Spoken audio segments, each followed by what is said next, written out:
Good morning, everyone. Happy Saturday. Good morning. Good morning. How are you this morning? I am Nancy coming to you live on another Postscript Saturday, a PS to our real estate week here at Love to List, where I share a little bit of behind the scenes and also an opportunity to educate you, the consumer, on the value of working with a professional realtor when buying, selling, or investing in real estate.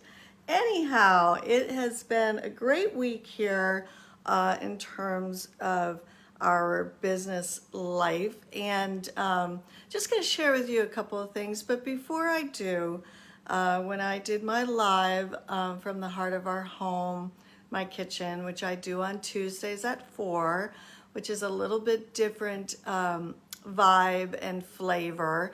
My live on Tuesday is all about a little real estate, a little health, and a little home. And those are the things that I'm really passionate about, that I incorporate on a daily, weekly, monthly basis in my life. So I like to bring a little extra added value.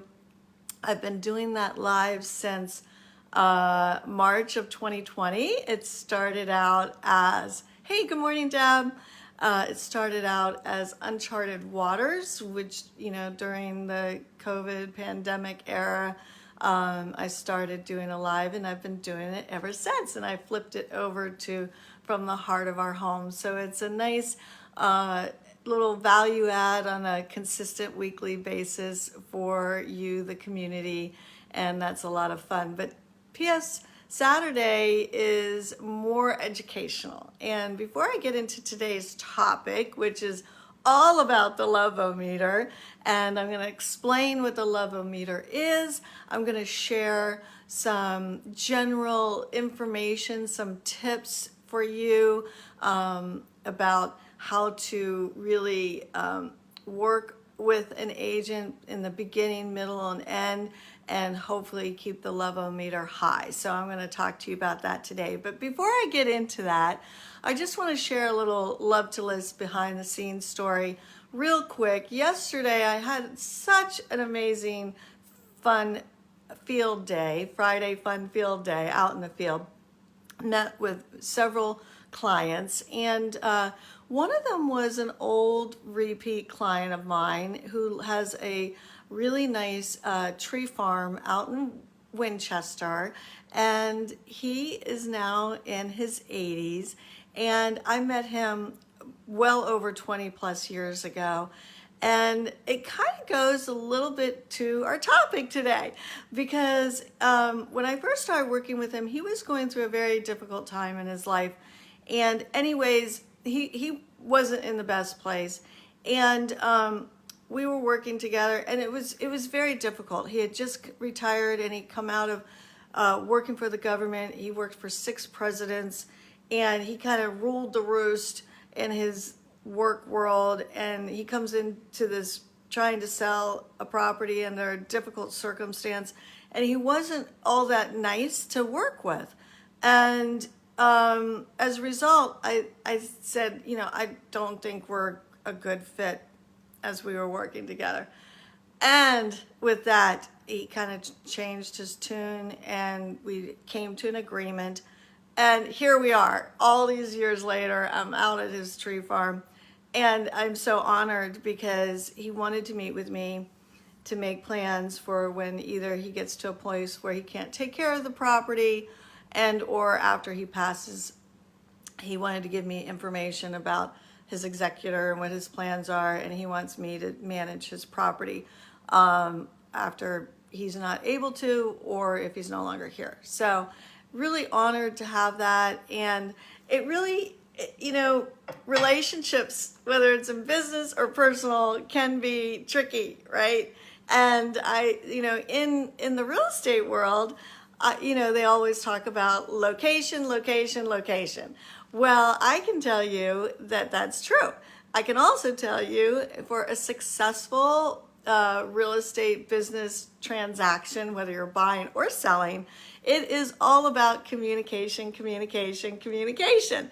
And it works both ways, right? Just like any relationship, whether it's a boyfriend, girlfriend, newlyweds, you're talking about you're entering marriage, or if you're working in, oh, hey, Patsy, I'm just talking about relationships, and whether it's personal or business, one of the key factors to a successful relationship is communication. So I'm going to talk to you about this word, and I cannot take credit for this word. This word is called the Love-O-Meter, and for 10 years plus, I was coached by a company titled Buffini and Company. And Brian Buffini was the owner, and him and his partner, best friend, Joe Nigo, they did these great conferences and gave us great concepts to be able to work with on a regular basis as we were realtors and business owners ourselves. So this is called the Love-O-Meter, and I know that when I put it up, it's going to probably be reversed, right? You're not going to see it correctly maybe, because this says time and this is the love. Now, as you can imagine, like any relationship, like I just said in the beginning, where do you think the love in a beginning of a relationship is? Is it low or is it high, right? Whether you're just starting out in a new career, a new relationship, or you have a client basis relationship, right? So, of course, in the beginning, the love is up here, right? Love is high, right? And our goal, we talk about it a lot at Love to List, is we want to keep that Love-O-Meter high, right? We don't want, and over time, especially when things don't go well, that Love-O-Meter can easily dip down into, actually, I think what I'll do is go like here, and then how about this? Let's see if I can get this open. Then it goes into the dark, right? And so this can happen. So what the point is in real estate, I'll use this as the example.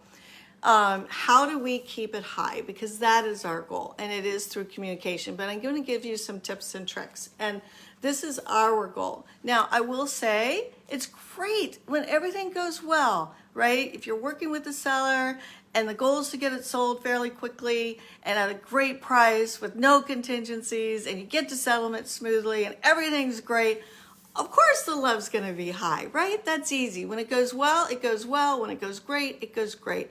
The issue is that it doesn't always work that way, right? And when it doesn't work well, it doesn't necessarily mean that it's the realtor's fault.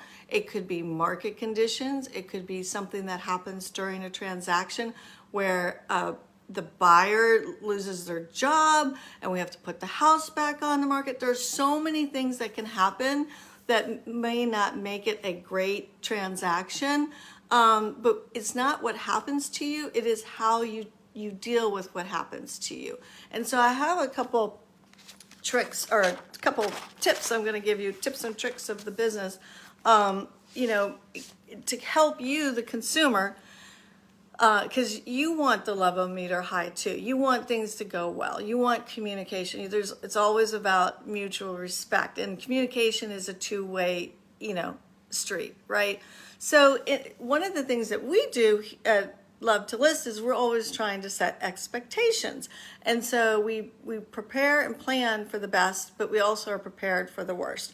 And we have plans if things don't work out. So you as a consumer, when you're choosing a realtor, and I've talked in the past episodes about what to look for in a realtor, you might want to, when you're signing an agreement, having conversations with the realtor, you may actually want to ask the realtor, hey, if things don't go as planned, what do you do in that situation? And you as the consumer really need to understand kind of like what the benchmarks are, because we set expectations with our clients as to what the benchmarks are. We kind of know the overall price range of where the house should sell. We know the average days on the market, which is such a key factor in selling, because our goal is to either beat or meet it. And if we go beyond it, that is when things can get uncomfortable. And that's when that love-o-meter can go down. But so you as a consumer, when you're meeting with your agent in the beginning, you want to know what the data points are that you guys are going to be watching out for. You know, the price range, the days on the market, is it a buyer or seller market, and is a shift happening? Because right now, oh, hey, Jackie, right now, I do feel we are actually experiencing a little bit of a shift right now for our sellers. I'm seeing things last longer on the market. So anyways, my point is, in the beginning, you as the consumer, you want to ask your agent, what do they do if things don't go well or as planned? What are they prepared to do under those circumstances? And then if things don't go well and things don't sell quickly and you're kind of in the middle, you might want to, ask your agent, okay, so what are you going to do since things didn't go well? Like, are we going to be doing different types of marketing? What's the data showing us? So even though from Love to List, we do things consistently, constantly communicating, so that our goal is that we don't want the seller to come and ask us questions. That is like one of my number one goals at Love to List. We want to be able to anticipate and be proactive and answer questions in advance. You know, we've been doing this long enough to know what is coming down the pike and what are the most common questions. And so, but if you're working with an agent that is not as communicative, please ask your agent what's going on. Hey, what are you doing this week? Don't be afraid to ask and understand what it is that they're doing to, get your home sold, right? Or if you haven't found a home, in the buy side. So, again, we at Love to List are so conscientious of this love-o-meter, and really, like any good relationship, you want things can come up, right? And things do happen. But the goal is at Love to List is we always want you to feel like you're our number one, and that we care, and that we're working, and that we're doing things behind the scenes, but we're communicating all the different ways that we try not to leave any detail unturned, right? So if something's not working or we need to do something differently, we do outreach to other agents. We're constantly trying to figure things out and problem solve. So if in the end, things aren't working out well, and you're in a situation where the love-o-meter is like really low, try and have a conversation with your agent. Communication, I said, is two-way. And if you're really, really not happy, you as the consumer, you need to feel like you're the most important, and that what your home and your situation matters. And if for some reason you're not feeling that way, and you're not seeing any proactive approach or any communication or anything that the agent is doing to help solve the problem of the house not getting sold, for instance, then you can talk to the agent, have maybe set a time frame, like, hey, if some things don't shift in the next 2 weeks, we're going to make a different decision. Try and light some fire underneath that agent.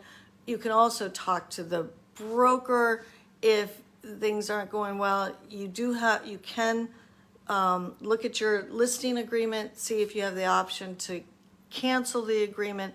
Maybe ask if there's another agent in the company that could assist. So certainly you have the right as a consumer to confront your agent and the company that you're working with if things aren't going well. And like I said, it's not always the agent's fault. A lot of it's market conditions. Maybe something needs to be changed online, or the photos, or the presentation. I mean, there's always ways that things aren't selling. I've had properties over the years on the market for a really long time, like a year, when the market was really tough. And it's not easy to maintain a high level of communication. And I mean, over the years, after 35 years, I have had situations where things didn't work out that well. But I learned from those experiences, and I certainly understand now, of course, what needs to happen. But so things do come up, and our goal is always to keep that level meter high, no matter what the circumstances. But I wanted to let you know, the consumer, you need to be heard if things aren't going well. And don't be afraid to talk to your agent. That agent wants to hear from you. And I talk to my clients about that I tell them about the level meter, and that this is our goal, and we're in this together, right? We are in this together. And so if agents come in the house and they keep leaving the door to the garage unlocked, and that's not something that is making you happy, you need to communicate that to the agent. So I'm just employing you to be prepared, that when things go great, but when things don't, it's a two-way street. Make sure you're engaging with your agent. Hopefully your agent is engaging with you. But I just wanted to prepare you for this idea of when things don't go well, and some of maybe the options and verbiage and that you can use with your agent so that things can improve. And that was kind of my goal today. Our goal is to always keep the level meter high. And if we don't, then shame on us, and that's something that we would need to work on. And maybe I wasn't listening, or things do happen, but I'm always open for communication, and this is always our goal, okay? I'd love to listen. So I hope you found this helpful and interesting. I think this is episode maybe 22 now. So looking forward to getting to that halfway mark of our year of Postscript Saturday. In the meantime, I hope everyone's doing well. I'm headed out for a workout and got a lot of follow-up to do today. My phone is ringing off the hook with this new house that we just launched to market. And so it's been a pleasure to come and join you here this morning. Thank you, as always, for all of your trust and support and business. I do appreciate it. And thanks, Jackie. I hope you have a great day. And in the meantime, certainly thumbs up, lots of love, and keep smiling. Okay? All right, everyone. Take care.